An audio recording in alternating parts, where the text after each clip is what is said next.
Bismillahirrahmanirrahim. Assalamualaikum warahmatullahi wabarakatuh. Para mahasiswa yang saya hormati, pada kesempatan yang berbahagia ini kita akan berbicara tentang topik atau judul mata kuliah kita, mazhab filsafat. Mazhab filsafat ini ada beberapa mazhab yang menjadi rujukan para filosof dalam melihat berbagai fenomena filsafat. Yang pertama adalah naturalisme. Naturalisme ini cara harfiahnya atau makna yang kita inginkan di sini adalah kenyataan yang sebenarnya. Bagi naturalisme, mereka mengatakan bahwa kenyataan yang sebenarnya adalah alam semesta yang bersifat fisik ini. Jadi mengutamakan alam fisik, menolak semua yang bersifat spiritual dan menerima sepenuhnya pemberian indera, meskipun tak masuk akal. Nah, naturalisme nampaknya lebih melihat ke arah nyata itu atau sesuatu yang nyata atau kenyataan itu adalah hal-hal yang bersifat fisik dan dapat disentuh oleh indera. Nah, jiwa itu dapat menurun kedudukannya menjadi dan mempunyai hakikat sebagai unsur-unsur materi. Maka naturalisme dapat menjadi materialisme. Ya. Naturalisme ini yang menganggap alam yang nyata ini atau alam semesta ini merupakan sebuah kenyataan atau segala sesuatu yang dapat dideteksi oleh indera kita itu nyata. Nah, nanti natural ya dengan alam fisik. Nah, apabila tidak dideteksi oleh indera kita itu merupakan bukan suatu kenyataan. Nah, tapi ujung-ujungnya nanti naturalisme itu bisa bermuara menjadi sebuah materialisme. Nah, tokoh-tokohnya seperti Thales, Anaximandros, misalnya itu dari klasik, Thomas Hobbes, Rousseau, Herbert Spencer di era modern dan lain-lainnya. Ini yang atau yang disebut atau yang dimaksud dengan mazhab yang pertama yaitu naturalisme. Karena hakikat dari berfilsafat itu mencari sebuah kenyataan, kenyataan yang menurut naturalisme itu adalah yang atau kebenaran kenyataan itu adalah yang dapat dideteksi oleh indera kita. Jadi indera kita sangat berperan dalam melihat suatu kenyataan benarnya menurut mazhab atau aliran filsafat naturalisme. Nah, yang kedua adalah idealisme. Idealisme, kenyataan itu terdiri dari kenyataan itu terdiri dari atau tersusun atas substansi sebagaimana gagasan-gagasan atau ide-ide atau spirit. Alam fisik ini tergantung dari jiwa universal atau Tuhan, yaitu bahwa alam adalah ekspresi dari jiwa tersebut. Dunia bagi kaum ini atau bagi mazhab ini atau bagi aliran idealisme ini, dunia adalah suatu totalitas, suatu kesatuan yang logis dan bersifat spiritual. Bagi kaum ini mengutamakan ide atau bagi mazhab ini mengutamakan ide atau pikiran pekerjaan jiwa ya, pekerjaan jiwa atau pekerjaan ide yang tertinggi yang berasal dari Tuhan. Mengetahui adalah karena refleksi jiwa, bukan karena bendanya. Jadi mengetahui itu adalah refleksi dari jiwanya, dari idenya. Nah, ide itu di mana? Di dalam kepala seseorang, dalam ide. Ya bukan kebalikan dari naturalis itu pendeteksiannya itu berdasarkan indera tadi. Kenyataan itu yang berbentuk fisik, dapat dilihat, diraba, dan sebagainya. Tapi bagi kaum idealisme, kenyataan itu adalah tersusun dari sebuah gagasan yang ada di dalam ide seseorang. Nah, mengetahui adalah karena refleksi jua. Kita mengetahui sesuatu itu karena ada di dalam refleksi jua kita, bukan karena bendanya. Nah, berarti ada di kita, di dalam ide. Ya, nggak ada hubungan dengan benda yang dapat dirasakan dan sebagainya. Ini tokoh-tokohnya seperti Plato, Descartes, Spinoza, Berkeley, Kant, ya, Hegel, dan sebagainya. Ini para tokoh-tokoh, para pencetus, ya, atau aliran idealisme ini. Nah, ide, ya, idealisme, sebuah aliran yang menyatakan kenyataan itu terdiri dari versi atau dari ide, ya, refleksi dari jua seseorang, bukan karena bendanya. Nah, yang selanjutnya adalah realisme. Realisme berlawanan dengan idealisme. Dia lebih mengutamakan kenyataan benda itu sendiri. Indera berperan, namun terbatas, ya. Nah, tadi yang menganggap semua itu dapat dideteksi oleh indera itu adalah mazhab atau aliran naturalisme. Tapi bagi idealisme, indera itu berperan, namun terbatas. Jiwa berusaha mendekati kebenaran objek. Pengetahuan adalah hasil pertemuan antara objek dengan akal. Nah, ini realisme, ini ya real ya, realisme.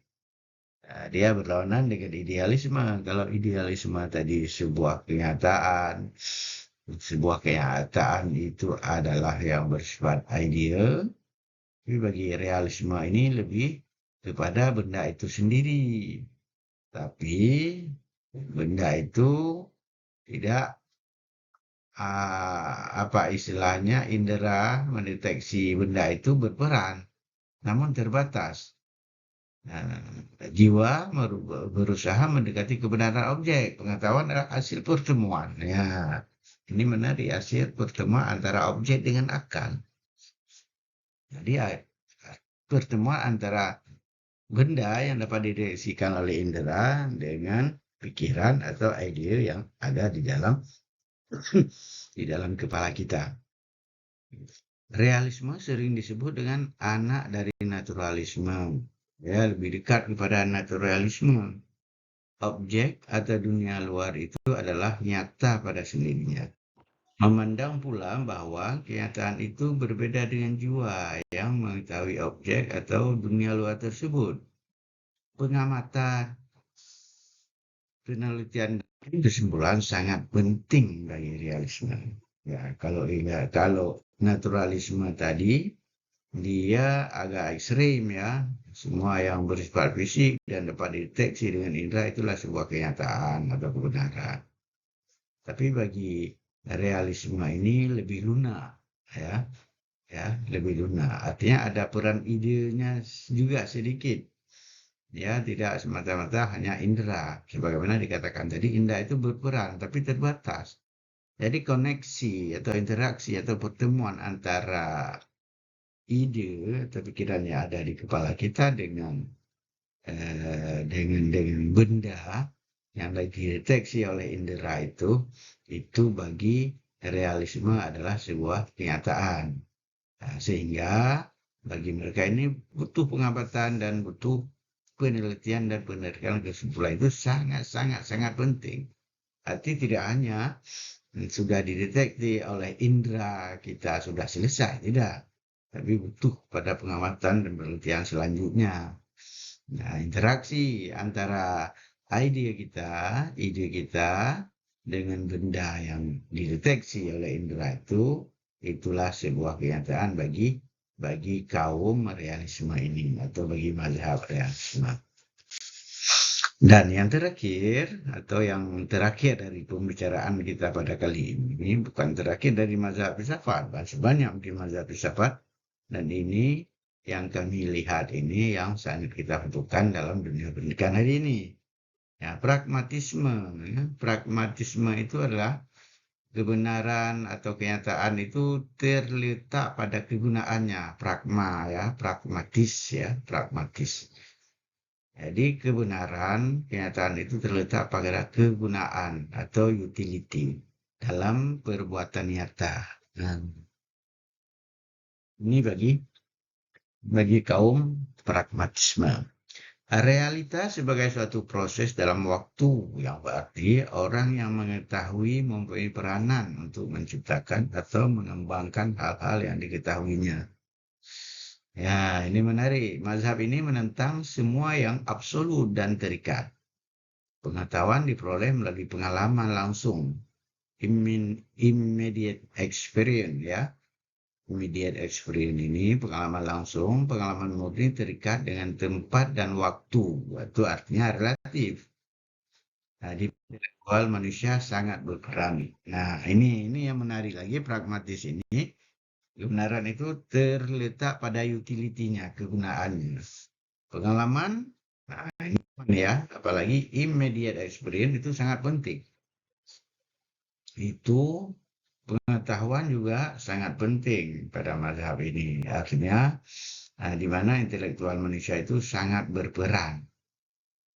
Pengalaman murni terikat dengan tempat dan waktu, artinya relatif. Tidak ada yang absolut. Nah, dan tadi bagi kaum pragmatisme itu menentang hal yang bersifat absolut.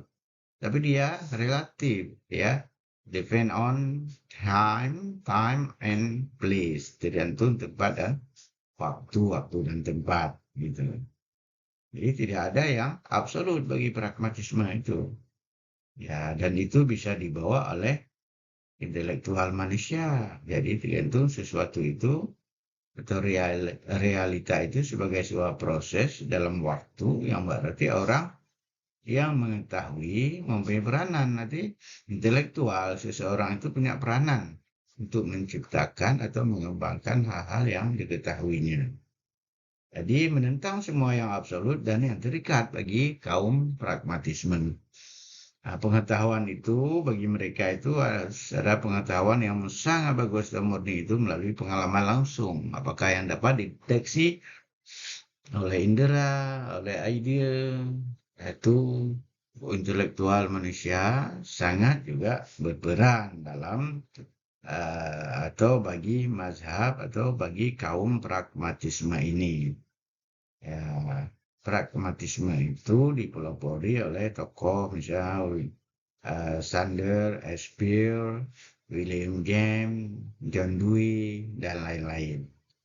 Inilah mungkin mazhab-mazhab yang paling populer menurut pendapat kami saat ini. Ya, saat ini yaitu naturalisme, yang alam fisik semata bagi mereka. Kemudian yang idealisme sangat mementingkan pemikiran atau ide, ya. Kemudian realisme, adanya interaksi antara ide dan objek yang ditatap atau dilihat oleh seseorang itu. Dan terakhir adalah pragmatisme. Ya, semua aliran ini dalam sangat penting dalam melihat suatu kenyataan atau dunia nyata hari ini. Nah, bagi mazhab yang terakhir itu, dunia nyata hari ini tergantung utility-nya, ya, kegunaannya, kemanfaatannya. Nah, jadi manusia sangat berperan di sini. Dan ilmu pengetahuan yang didapatkan dari immediate experience, dari pengalaman langsung itu sangat dibutuhkan di mana intelektual manusia itu ya desainernya manusianya di sini ya, tapi ada immediate experience itu tadi dan tidak ada yang kekal atau yang absolut bagi pragmatisme ini. Nah, itulah mungkin 4 mazhab yang dapat kami berikan komentarnya pada kesempatan yang berbahagia ini. Jangan lupa keempat mazhab itu sangat mempengaruhi pemikiran kita ke depan, khusus dalam merekonstruksi, dalam mengamati, dalam melihat, dalam meneliti hal-hal yang bersifat atau hal-hal yang bijaksananya nanti dalam mengembangkan pendidikan secara umum dan juga dalam mengembangkan sesuai dengan program studi masing-masing, ya. Sesuai dengan program studi masing-masing, ada yang bersifat eksat, ada yang bersifat umniara, ada yang bersifat sosial, dan sebagainya, dan sebagainya. Inilah menjadi acuan dalam berfilsafat ini yang dapat diterapkan dan diimplementasikan dalam rangka merekonstruksi berbagai bahan ajar mungkin ke depan sesuai dengan masing-masing.